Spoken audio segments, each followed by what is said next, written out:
सरकारी नौकरी क्यों छोड़ दिया आपने? घर वालों ने तो बड़ा दबाव बनाया हुआ कि तुम पागल हो गए हो। पिताजी डंडा लेकर के हाँ। हमारा घर में प्रवेश माने वर्जित था 2-3 महीना। उनको लगता था कि ये अखबार बेचने जा रहा है। अच्छा साहब, हमारे 3 साथी मारे जा चुके थे। नाथूराम दलित थे, उनकी हत्या हो गई थी ट्रेन से खींच करके। ज्योति प्रकाश कुशवाहा थे, उनकी हत्या हो गई, बस में गोली मार दी गई उनको। बबन यादव थे, एक उनको गोली घर पर चढ़ करके मार दी ब्राह्मणों ने उनको गोली।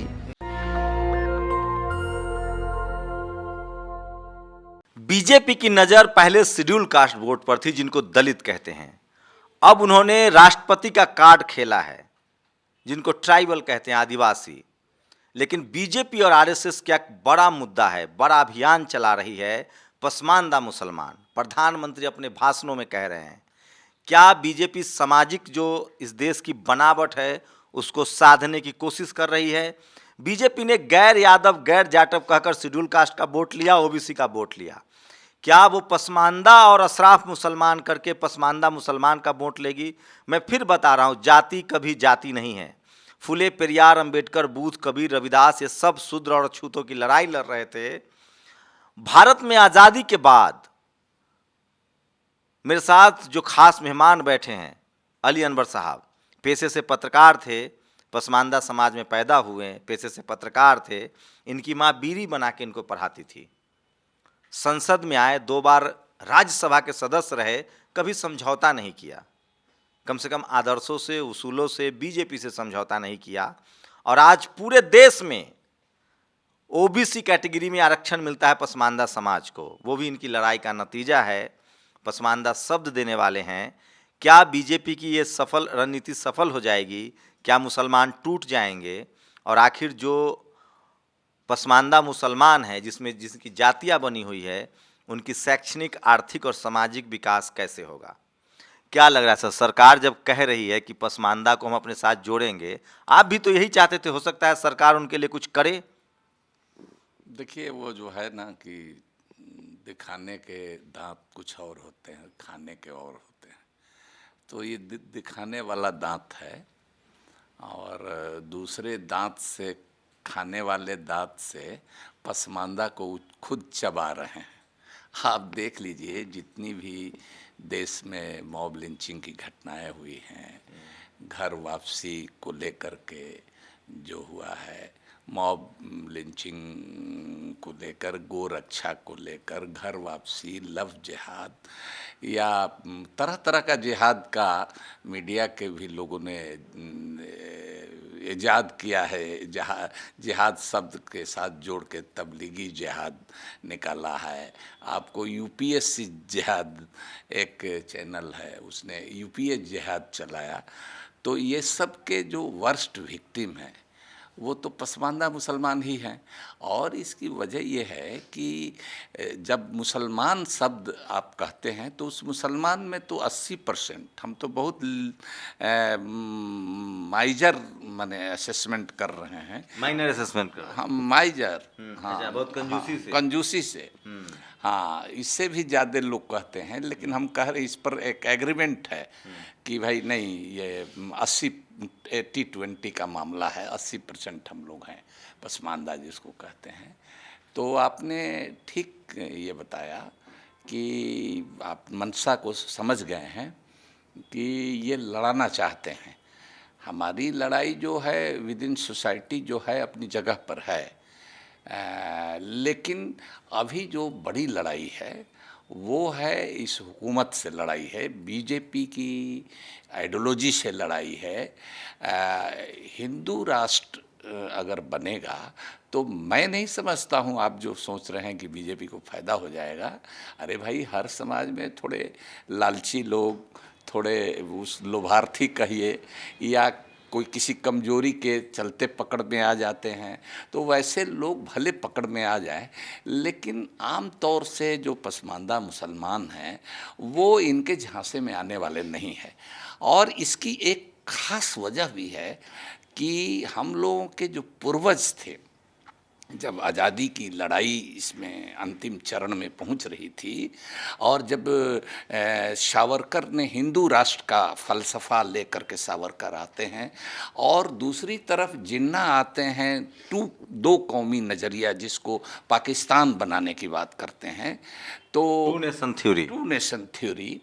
तो उस समय हमारे लोगों ने, जिसमें हमारे दादा वगैरह भी थे, वो बग्गी चलाते थे, वो लोग आए थे यहाँ इंडिया गेट पर प्रदर्शन करने के लिए कि हमको मजहब की बुनियाद पर मुल्क का बंटवारा कबूल नहीं है, पाकिस्तान बनाने के हम खिलाफ हैं। और वो एक सूत्री डिमांड लेकर के आए थे, और कोई दूसरा डिमांड नहीं था। और वो था कि भाई 1940 की बात है, 47 में मुल्क आज़ाद होता है, ये 40 में इंडिया गेट पर 40,000 लोग आए थे। जब मैं तीन मूर्ति लाइब्रेरी में मसावात की जंग के लिए पढ़ रहा था, तो वहाँ हमने देखा कि 40,000 लोग, ब्रिटिश इंटेलिजेंस रिपोर्ट करता है, और उस समय लंदन में उनके ब्रिटिश पार्लियामेंट में ये खलबली मच जाती है, जिन्ना घबरा जाते हैं। उस पर उस समय कार्टून वगैरह भी छपा था अखबारों में। तो वो मुल्क के बंटवारे के खिलाफ थे, हिंदू राष्ट्र के खिलाफ, एज वेल एज वो मुस्लिम के नाम पर कोई मुल्क, नया मुल्क पाकिस्तान नाम से बनाने के, इसके भी खिलाफ थे। तो उस समय जो राजे थे, रजवाड़े थे, नवाब थे, सुरफा थे, काजी थे, बड़े बड़े लोग थे, वो लोग मुस्लिम लीग की सियासत थे के साथ थे। लेकिन जो अशराफ जो थे वो मुस्लिम लीग के साथ थे। हाँ, वो उनको हम वो शब्द भी नहीं कहते हैं, हम उसके लिए हम इस्तेमाल करते हैं इबलीसवादी जो थे, वो हम समझाने के लिए अपने लोगों को इबलीसवादी उसको कहते हैं। तो हमारे जो पसमानदा, हालांकि नाम नहीं था उस समय, पसमानदा तो हमने बहुत बाद में 98 से चलाया है, लेकिन उस समय जातियों की, बिरादरियों की अलग अलग तंजीमें होती थी। मैं इनर सर्कल, इनर सोसाइटी पर ही बात करूंगा। अली अनवर साहब, आज़ादी के बाद जो ओबीसी कम्युनिटी में पसमानदा मुसलमान कब शामिल हुए और अब तक कितनी हिस्सेदारी और क्या स्थिति है शैक्षणिक रूप से उनकी? देखिए, शैक्षिक रूप से तो वो आगे बढ़ रहे हैं, उनमें तालीम के लिए बेदारी, शिक्षा के लिए जागृति पैदा हुई है, वो अपने बच्चों को पढ़ा लिखा रहे हैं। लेकिन वो सियासी जो भागीदारी है, राजनीतिक प्रतिनिधित्व उनको नहीं मिला है। जो पार्टियां, इवन जो पार्टियां सामाजिक न्याय की बात करती हैं, सेकुलरिज्म की तो छोड़ दीजिए, वो जो सामाजिक न्याय की बात करती हैं, तो इनको दाल में नमक के बराबर भी कभी प्रतिनिधित्व तो नहीं, इक्का दुक्का लोगों को मिला। और वो भी जो, अब ये सबके बारे में ट्रेंड है, पिछड़ों के बारे में, दलितों के बारे में, जो मध्यवर्ती पार्टियां हैं वो टिकट भी देती हैं, तो ऐसे लोगों को जो पांव लगी संस्कृति के हैं। कौन कौन मुसलमानों में कौन कौन कम्युनिटी है जिसको पसमानदा अगर मोटा मोटी आइडेंटिफाई किया जाए? देखिए, 4 जो बिरादरियां हैं जिनको सभी लोग जानते हैं, सैयद हैं, पठान हैं, शेख हैं, मलिक हैं, मिर्ज़ा हैं, मुग़ल हैं। अब तो मुग़ल वगैरह बहुत हैं नहीं उस नाम से, उस टाइटल से।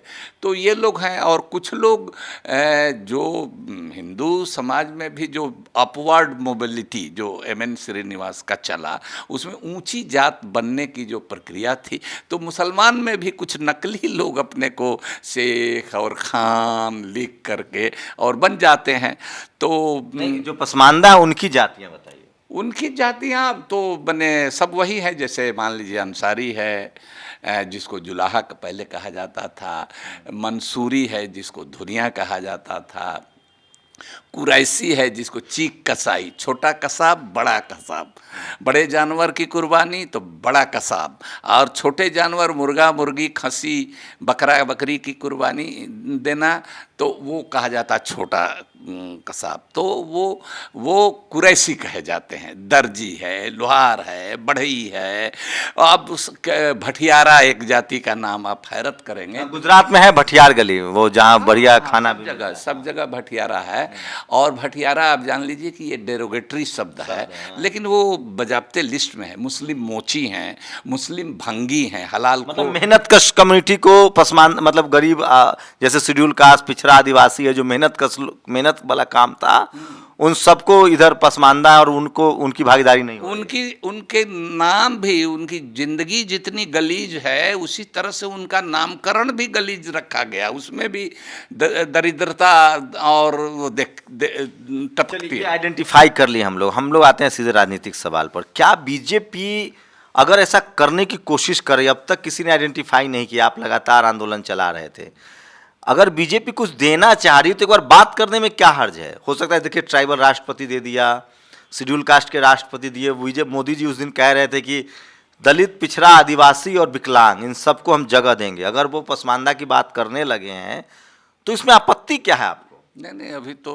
हाथ कंगन को आरसी किया। अभी तो राष्ट्रपति दलित से होके रिटायर किए हैं ना।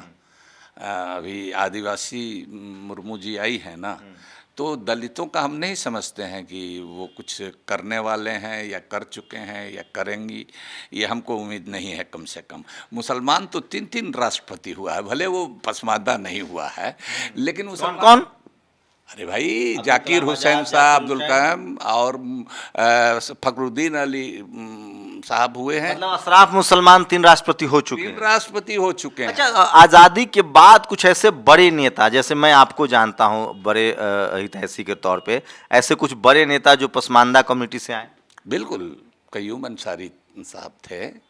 वो, उनको समझ लीजिए कि वो काका कालेलकर कमीशन जो बना मंडल कमीशन से पहले, जो जिसकी रिपोर्ट लागू नहीं हुई, वो काका कालेलकर कमीशन के मेंबर थे। अच्छा। और ये भी जान लीजिए, जो मंडल कमीशन ने जातियों की पहचान की है, उसका ब्लूप्रिंट तैयार कर दिया था काका कालेलकर कमीशन ने।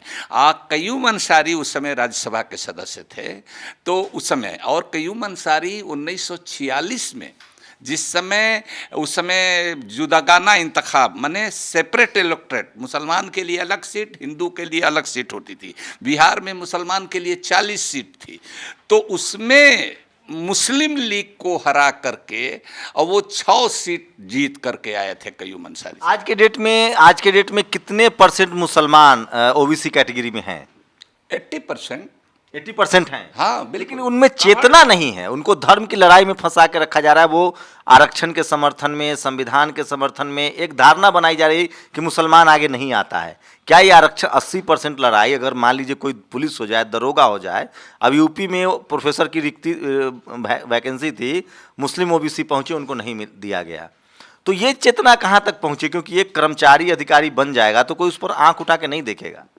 न, सही कह रहे हैं। कर्मचारी पोथा पत्री बढ़ने से और नौकरी में भी जाने से, अगर चेतना के स्तर पर उसकी जेहनसाजी नहीं होगी, वो अगर किसी आंदोलन से गुजर करके नहीं जाएगा, चाहे नेता हो, पार्लियामेंट में भी कुछ पसमानदा गए हैं, वो जा करके कुछ नहीं करेंगे, वो तो पार्टियों की गुलामी करेंगे। बीजेपी में कोई पसमानदा अभी मुसलमान हैं जो आपकी जानकारी में? कोई नहीं है। अभी बनाया है उन्होंने एक, जो कि बीजेपी का विद्यार्थी परिषद से वो लड़का है, बलिया का, दानिश आजाद। बिहार से भी उनके पार्टी में जो हैं, जो पहले एलजीपी के मेंबर ऑफ पार्लियामेंट थे, वो साबिर अली की बात आप कर रहे हैं, राज्यसभा में भी हमारे साथ थे। लेकिन वो उसी तरह के पसमानदा है जिस तरह के पसमानदा नहीं, जिस तरह के मोदी जी हैं। बाद में मोदी जी जब प्रधानमंत्री बने तो ये तो दूरदर्शी आदमी है ना, तो जानते हैं कि अब ओबीसी के बिना, दलित के बिना नाम लिए उस कैटेगरी में रहे राज नहीं किया जा सकता है। काम करना है ब्राह्मणवाद का, लेकिन हाँ, अपना जात का करा लिए। आप अपने बारे में थोड़ा बताइए, क्योंकि हम लोगों ने जो पसमानदा समझा, वो कॉलेज यूनिवर्सिटी आने के बाद वो आपके नाम से समझा कि अली अनवर नाम के एक मेंबर ऑफ पार्लियामेंट हैं, जिन्होंने जाति खोजी मुसलमानों में और उसको रिजर्वेशन दिलाने में या रिजर्वेशन में अवेयरनेस चेतना फैलाई। आपकी ये समझ कब बनी? देखिए, सबसे पहले तो ये बात है कि एक तो हम उसी तबके में पैदा हुए हैं, बचपन से उसको देखा। ये धुंधली स्मृति माने धुंधलापन था इसमें। इसमें क्लियरिटी तब आई जब हम पत्रकार होकर के पटना आए। अच्छा, और हमने देखा, इकलौते पत्रकार होंगे उस दौर में आप पसमानदा में। बिल्कुल। और मुस्लिम जितने मैं बताऊंगा, ये जो रुबिका लियाकत और रोमाना खान और सईद अंसारी जो पत्रकारिता कर रहे हैं, ये लोग क्यों जाति का सवाल नहीं उठाते हैं? क्योंकि वो खुद सवालों के घेरे में हैं। वहाँ भी जाति है और SC ST OBC माइनॉरिटी सवर्ण समाज के साथ सवर्ण मुसलमानों का बड़ा गलवहिया है, बड़ी दोस्ती है, उस पर ही बात करें। हाँ, तो जब मैं आया तो हमको पिछड़ी जात के लोग भी नहीं थे। नहीं थे। जगदेव बाबू थे और पत्रकार, लेकिन पत्रकारिता में हम कह रहे हैं, वो भी पत्रकारिता में थे, बाद में फिर विधायक बहुत मार दिया गया। बहुत पहले की बात है। हाँ, आपके दौर में नहीं था? नहीं, हमारा जब हम पटना आए पत्रकारिता करने के लिए, सरकारी नौकरी छोड़ करके हम आए थे। अच्छा। और जब आए तब कोई नहीं था, और इसीलिए सरकारी नौकरी क्यों छोड़ दिया आपने? घर वालों ने तो बड़ा दबाव बनाया हुआ कि तुम पागल हो गए हो। पिताजी डंडा लेकर के हमारा घर में प्रवेश माने वर्जित था 2-3 महीना तक। अच्छा, नौकरी छोड़ दी इसलिए? नौकरी छोड़ दी कि सरकारी नौकरी छोड़ करके उनको लगता था कि ये अखबार बेचने जा रहा है। अच्छा, सहाफी नहीं समझ रहे? जानते भी नहीं थे। तो किस डिपार्टमेंट में नौकरी लगी? इरिगेशन डिपार्टमें में थे। आप ग्रेजुएशन कर चुके थे? ग्रेजुएशन कर चुके थे। बड़े अधिकारी होते? नहीं, अधिकारी वगैरह नहीं थे हम, बिल्कुल। हमारी नौकरी 4th ग्रेड में हुई थी। अच्छा, फिर भी बड़ी बात थी सर। फिर भी, और हम ग्रेजुएशन बाद में किया नौकरी में रहते हुए। फिर लॉ में एडमिशन करा लिया। लेकिन हमको योजना ये बन गई, जो सामंतवादी जो हैं, नौकरी के दौरान महसूस हुआ कि नहीं करना है। नहीं, लॉ का क्लास कर रहे थे, आरा से अपने घर डुमराव आ रहे थे। हमारे 3 साथी मारे जा चुके थे। नाथूराम दलित थे, उनकी हत्या हो गई थी ट्रेन से खींच करके। ज्योति प्रकाश कुशवाहा थे, उनकी हत्या हो गई, बस में गोली मार दी गई उनको। बबन यादव थे, एक उनको गोली घर पर चढ़ करके मार दी ब्राह्मणों ने उनको गोली। तो ये सब जब हो गया था तो अब हमारा ही नंबर था, हम लोगों का एक ग्रुप था। हाँ, ये सब हम लोग साथ काम करते थे, डुमराव महाराज और इलाके के सामंती लोगों के सामाजिक चेतना के लिए सामंती लोगों, हम लोग वामपंथी धारा के थे उस समय। तो 3 साथियों की हत्या हो गई। अब हम लोगों की टीम बिखर गई, और बिखर गई तो हमको आ गए हम पटना। तो इसीलिए शायद बच भी गए। तो उन लोगों की मूर्तियां लग गई हैं सब लोगों की अपने हमारे जिले में, गृह जिले में। हाँ। तो कहने का मतलब कि ये आपने लगवाई? ना, हमने नहीं लगवाई। समाज अब सचेत हो रहा है? समाज सचेत हुआ, लगवाया। हाँ, तो हमारे कहने का मतलब कि हमारी चेतना यहाँ आकर के विकसित हुई, लेकिन उसको आकार तब मिला, मौका तब मिला। लिखते थे छिटपुट ढंग से अखबारों में, जो भी जनशक्ति से जनसत्ता तक की यात्रा हमने की है। तो जब जनसत्ता से हम छोड़ करके और पायनियर ग्रुप के अखबार में हम ब्यूरो चीफ हो गए पटना में, तब हमको के बिरला फाउंडेशन फेलोशिप, जो पत्रकारिता के आप जानते हैं बहुत प्रेस्टिजियस अवार्ड है, तो वो मिला, बिना मांगे मिला। तो मिल गया तो तब जा करके हमने पूरा बिहार में घूम करके तब कई चीज़ों से मैं तब अवेयर हुआ कि अरे बाप, इतनी भयंकर। तो आपके साथी पत्रकार जो उस समय सब सवर्ण ही थे? मोस्टली। जैसे 2-4 नाम जो आजकल टीवी में बड़े नाम हो गए हैं। टीवी में तो उस तरह के लोग नहीं हैं, उस सब रिटायरिंग एज में हैं। कोई झा जी थे, कोई सिंह साहब थे, कोई शर्मा जी थे, इसी तरह से साथी लोग हैं सब। लेकिन लोग कुछ तो कहते होंगे कि तुम क्यों पत्रकारिता में आ गए? देखिए, हमने कहा ना कि जो मुस्लिम, जो एलिट मुस्लिम थे, हाँ। उन लोगों ने ज़्यादा हमको हतोत्साहित किया। किया, परेशान किया। और जो बंगाली थे, जो अपर कास्ट के कुछ पत्रकार थे, उन लोगों ने, क्योंकि हमारी स्टोरी से वो जज करते थे। कई स्टोरी मैं ऐसा करता था जिसको वो लिफ्ट करते थे अपने अखबारों में, उसकी चर्चा होती थी। और हम लोग को तो कोई ट्रांसफ़र पोस्टिंग और किसी नेता वगैरह की दलाली करनी नहीं थी। ही सेड दे सेड वाला काम करते नहीं थे, पॉलिटिकल रिपोर्टर थे। तो लालू जी, रामविलास जी, नीतीश कुमार जी, एक तरह से हम सब लोग कंटेम्पररी हैं। 2-4 साल आगे पीछे की बात है। हम कितने साल पत्रकारिता की सर आपने? तब क्या 25 साल से तो ज़्यादा ही किया हमने। फिर राजनीति में कैसे आए? राजनीति में वही किताब जो कह रहे हैं ना, फेलोशिप मिला, मसावत की जंग हमारी आई, बीपी सिंह गए पटना के गांधी मैदान में, उसका विमोचन किया। फिर समझ लीजिए कि उसी से हमारे समाज में एक जागृति आई। चूँकि मैं पत्रकार था, तो हमारे जब हमने फेलोशिप शुरू किया और रिसर्च शुरू किया, पत्रकार की आदत होती है कि दिन भर जो इकट्ठा किया उसको शाम को कुछ लिख दें। तो कुछ लिख दिया। पत्रकार थे, नई बात थी, नया आइडिया था, तो ये अखबारों में भी जगह, उस समय आज के अखबारों की तरह नहीं था कुछ भी, वो फ्यूडल कब्जा था, पूंजीपतियों का ही था। लेकिन कुछ कुछ बात छप जाती थी, तो हमारी छपने लगी तो हमसे लाखों लोग जुड़ गए। बिहार के, पूर्वी उत्तर प्रदेश के कम से कम लोग, अखबारों में इतनी चिट्ठियां आती थी हमारे एक एक लेख पर कि वो गदगद थे, उत्साहित थे। हमारा लेख, हमारी किताब जो मसावत की जंग है, उसका मेजर हिस्सा छपने से पहले अखबारों में छप गया। आप जब 2 बार राज्यसभा में रहे तो कैसा अनुभव रहा? आपकी कम्युनिटी में तो सबको हिंदू मुस्लिम तो आप झेल ही रहे होंगे कि मुसलमान हैं। आपकी कम्युनिटी के जो मेंबर ऑफ पार्लियामेंट या मंत्री लोग थे, चूँकि यूपीए 1 यूपीए 2 आपके दौर में रहा, उस समय भी आपको ये सब जाति का दंश झेलना पड़ा? यार, कई लोगों ने कहा, मैंने मुस्लिम में भी कई लोगों ने कहा, अब उनका नाम नहीं लेंगे, कई लोग तो इस दुनिया में अब नहीं है, कहा कि भाई ये सब आप छोड़िए, मुसलमानों को बांटना, नहीं तो फिर दोबारा आप नहीं आइएगा। ये सब भी कहा, बहुत तरह की बात करी। लेकिन हमने तो हमने अपनी बात करते रहे। लेकिन संसद को देखा कि हमारी बात नई थी, चूँकि इस तरह की बात संसद में होती नहीं थी।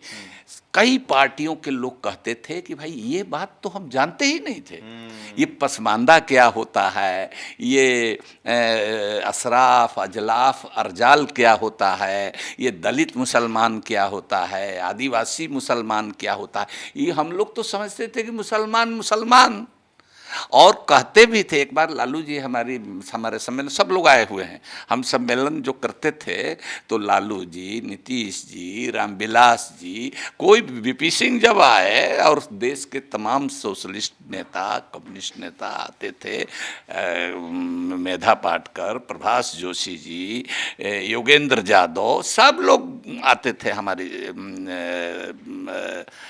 हमारे सम्मेलन में, हमारी मीटिंग में। तो उन लोगों को ये बात लगती थी कि भाई ये तो नई बात है, तो नई बात है तो निकली। अब तो ये नई बात जो पसमानदा हमने निकाला, अब तो देश के प्रधान सेवक जी के सर पर सवार हो गया है। अब देखिए, वो घन चक्कर उनको करेगा। ऐसा शब्द है कि वो समझ रहे हैं कि यूज कर लेंगे। अरे भाई, इसी बहाने हमारे लोग जो हैं ये समझ जाएंगे कि हम इस देश के मूल निवासी हैं। देखिए, मोहन भागवत से हम पहले से बोल रहे हैं, 98 से बोल रहे हैं कि हम मोनोलिथ नहीं है, होमोजेनस नहीं है, एक रूप हमारा समाज नहीं है, और हम इस देश के मूल निवासी हैं। आप एक चीज़ जान लीजिए, हम कभी माइनॉरिटी नहीं कहते हैं, हम कहते हैं कि हम तो मेजॉरिटी के लोग हैं, अक्सरियत के लोग हैं, बहुजन हैं हम इस देश के मूल निवासी हैं। आप देख आएंगे, मैं आऊँगा, पॉलिटिकल सवाल पर आऊँगा। एक और मेरी जिज्ञासा है, जैसे जो सनातन धर्म है उसमें SC ST OBC जो हिंदू, जिसको मुसलमान हिंदू कहता है, बाबा साहब ने उसको SC ST OBC कहा कॉन्स्टिट्यूशनली, वो बुद्धिस्ट भी हैं तमाम। लेकिन मंदिरों पर, तमाम संस्थाओं पर, school, college, university, media, judiciary, यहाँ तक कि मंदिरों की दान पेटी पर उनका कब्जा है जो ब्राह्मण समाज से हैं।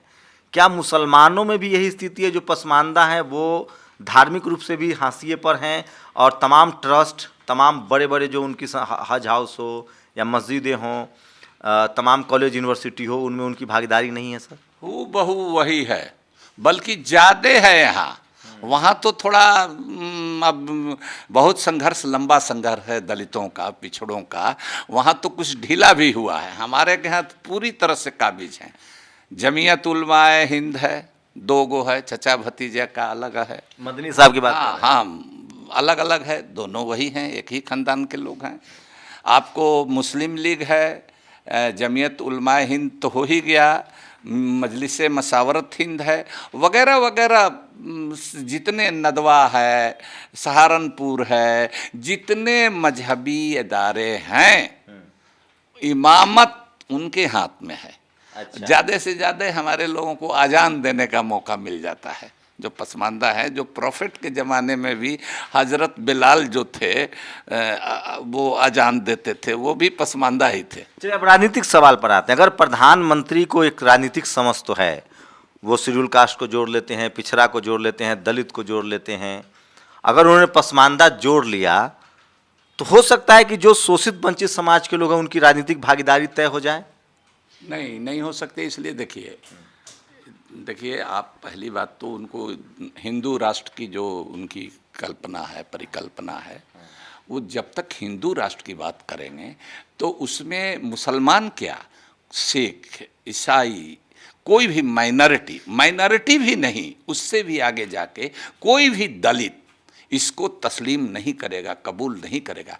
पिछड़े वर्गों में ज़्यादातर लोग इसको कबूल नहीं करेंगे। जो भी डेमोक्रेट है, जो भी सेकुलर है, प्रोग्रेसिव आदमी है, वो धर्म आधारित राज्य को कबूल नहीं करेगा। लेकिन सवाल है कि सर कोई पार्टी तो इसको एड्रेस नहीं कर रही है ना। प्रधानमंत्री मोदी तो अब एड्रेस कर रहे हैं। किसने रोका था कांग्रेस को दलित राष्ट्रपति, महिला राष्ट्रपति बनाने से? किसको राज्यसभा भेजने से रोकता है? प्रधानमंत्री मोदी तो कर रहा है ना सर, सोशल जस्टिस कर रहे हैं। वो इलैया राजा को भेज रहे हैं, आप सचिन तेंदुलकर को भेजते हैं। वो वाल्मीकि समाज की महिला को राज्यसभा भेज रहे हैं, आप रेखा को भेजते हैं। पसमानदा मुसलमान में वो उनकी पसंद सवाना आजमी है, अशरफ मुसलमान, उनकी पसंद जावेद अख्तर हैं, अली अनवर नहीं है। सुन लीजिए, बात यह है कि आप उनको बना रहे हैं, लेकिन उनका दलित को बना दिए, लेकिन दलित का सब हक हकूक छीन रहे हैं आप। पिछड़े को बना दिए, मंत्री बना दिया। ऐसा कभी हुआ था? आप भी पुराने पत्रकार हैं कि प्रधानमंत्री मंत्रियों का परिचय जो 27 ओबीसी मंत्री, हाँ, वो भी ऐसे करके कराते हैं। ऐसा तो कभी हम भी इतने साल पत्रकार रहे हैं, पार्लियामेंट तो रिपोर्ट नहीं की है, असेंबली, लेकिन हमने कभी भी नहीं सुना कि कोई प्रधानमंत्री इस तरह से किया हो। तो उससे देखिए कुछ होने वाला नहीं है। आप किसी को बीच बाजार में 4 जूते लगा दीजिए और फिर पुचकारते हुए एक लेमन जूस दीजिए, तो मुसलमानों के साथ मुसलमानों के पास भी एक ही विकल्प है, वो भी अशरफ मुसलमान ओवैसी।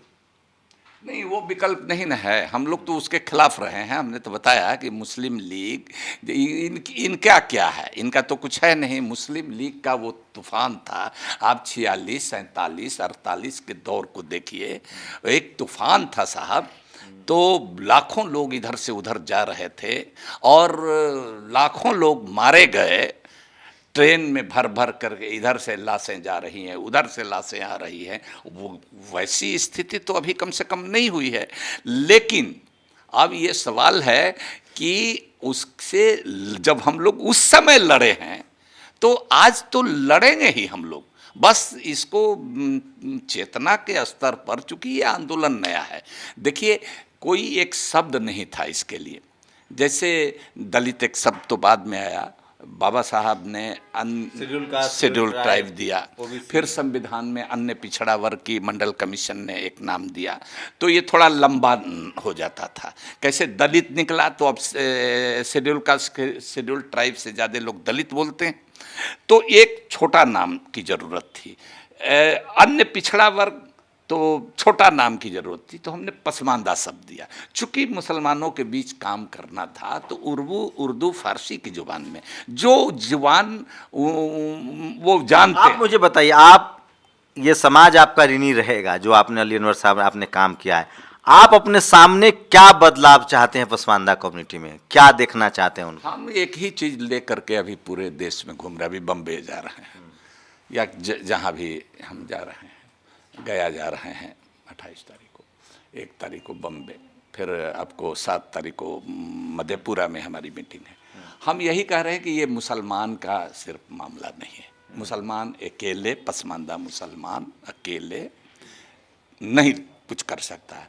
हमको देश के दलितों से, हमको देश के ओबीसी के लोगों से, इन लोगों से हमको बनना चाहिए। नेता लोग नहीं बनने दे रहे हैं, लेकिन हम लोग नीचे से उनको जोड़ने का काम कर रहे हैं। नेता लोग जो करें, लेकिन आप जान लीजिए, इतिहास गवाह है कि नेता और पार्टियां भले कुछ करें न करें, लेकिन जनता अपने तरह से लड़ती रहती है। और उसका अभी ताज़ा मिसाल है 3 बड़े आंदोलन। 2 अप्रैल 18 को पूरे देश में किसी दलित पार्टी ने, किसी रामविलास जी ने, किसी मायावती जी ने, किसी अठावले ने नहीं आह्वान किया था। जब SC/ST एक्ट में संशोधन हुआ, दलित पूरे देश में भारत बंद शांतिपूर्ण ढंग से सफल बंद कर दिया। सरकार को पीछे हटाया कि नहीं? तो जनता लड़ती रहती है। उनकी पार्टी, उनके जो धारणा बन गई है कि मुसलमान धार्मिक रूप से कट्टर है, ये बनाया जा रहा है, जबकि भारत का संविधान सबको बराबर मौका देता है। इस बाइनरी को कैसे तोड़ेंगे? क्या इसमें इसको लेकर कोई ओबीसी की जो राजनीति है, आरक्षण की राजनीति है, जो आप बार बार कह रहे हैं, क्या मुसलमानों को काटा जा रहा है, उनको धर्म के सिर्फ लबादे में फंसाया जा रहा है, और जो हक अधिकार की राजनीति है उसे दूर किया जा रहा है? देखिए, ये काम ओवैसी भी कर रहे हैं। जब ओवैसी हम कहते हैं तो तमाम ही रिप्रेजेंट्स, मैंने वो जो जिसको हम कहते हैं इबलीसवादी, मनुवादी आप कहते हैं ना, हम लोग कहते हैं ना, तो हम इनके लिए इबलीसवादी कहते हैं। इबलीसवादी का मतलब होता है, मैथोलॉजिकल शब्द हमने लिया है उनको समझाने के लिए, कि वो इबलीस वो है जो खुदा के हुक्म की नाफरमानी करता है।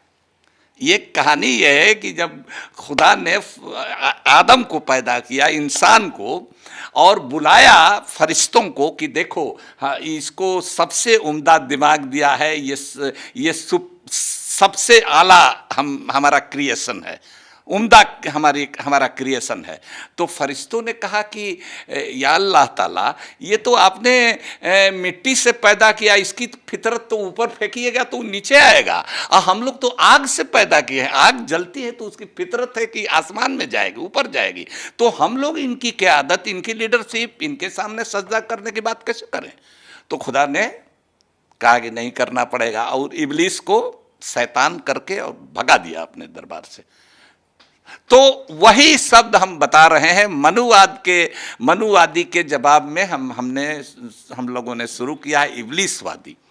तो हम लोगों की लड़ाई है ये। लेकिन अभी जो स्थिति है भाई साहब, अभी स्थिति है कि इसका इस्तेमाल मुस्लिम समाज के जो इनर कंट्राडिक्शन है, इसका इस्तेमाल करके बीजेपी इसमें घुसना चाहती है। जैसे लखनऊ के अंदर में शिया सुन्नी, आप जानते हैं, दंगा होते रहा है। तो जब अटल बिहारी वाजपेयी जी थे, राजनाथ सिंह जी थे, उनको शिया लोगों को सुन्नियों के खिलाफ करके उनका वोट लेते रहे। अब जब मोदी जी का नेशनल सीन पर आगमन हुआ है और उनकी मॉब लिंचिंग हेन तेन शुरू हुई है, तो धीरे धीरे शिया लोग भी भागे हैं। तो अभी हमारे कहने का मतलब कि जो ये लड़ाई है, कि जो मुसलमानों का ये जो चाहते हैं, हम जिससे फरियाना होगा, समझना होगा, हक हिस्सा लेना होगा, उसके लिए हम अपना समय लेंगे, अपना मैदान चुनेंगे। इनके कहने से हम उस एजेंडा पर नहीं जाएंगे। अभी हम तमाम दलितों, तमाम पिछड़े वर्ग के लोगों, तमाम जो डेमोक्रेट हैं, उन तमाम लोगों को, तमाम सेकुलर लोगों को हम चाहते हैं कि ये एकजुट होकर के अभी इनका मुकाबला किया जाए, इसलिए कि ये फासिज्म ला रहे हैं, ये तानाशाही ला रहे हैं। चलिए, तो मुझे डॉक्टर अली अनवर साहब से ये बात समझने में मदद मिली कि जो मुस्लिम कम्युनिटी जिनको आप समझ रहे हैं, वो सवर्ण जो मुसलमान हैं, जो टीवी में है, अखबार में है, उनकी भागीदारी बीजेपी और सवर्ण समाज के साथ रही है। आज जो रूबिका हो या रोमाना हो या सईद हो, ये सब जो बीजेपी के साथ गलवहियाँ कर रहे हैं या सरकार के साथ हम यहाँ मिला रहे हैं, इसका एक ऐतिहासिक परिप्रेक्ष्य भी है। दूसरी सबसे बड़ी बात है कि मुसलमान को, मुस्लिम कम्युनिटी को जो समझ में नहीं आता है, वो सबको हिंदू कहते हैं। हिंदू तो है, लेकिन संवैधानिक रूप से SC ST OBC के लोग जो हैं वो शोषित वंचित हैं सवर्ण समाज के द्वारा। मैं इसलिए कह रहा हूँ, भारत में जाति है, वो कभी जाति नहीं है। और सवाल ये है कि जो डॉक्टर अम्बेडकर ने रास्ता बताया है वो है कलम का रास्ता, आरक्षण से अपने आप को आर्थिक रूप से, सामाजिक रूप से मजबूत करने का रास्ता। क्या पसमानदा मुसलमान जिसकी आबादी 80% है, 80% से ज़्यादा है, जो OBC आरक्षण में आता है, क्या वो आरक्षण बचाने की लड़ाई लड़ेगा? क्या वो संविधान बचाने की लड़ाई लड़ेगा?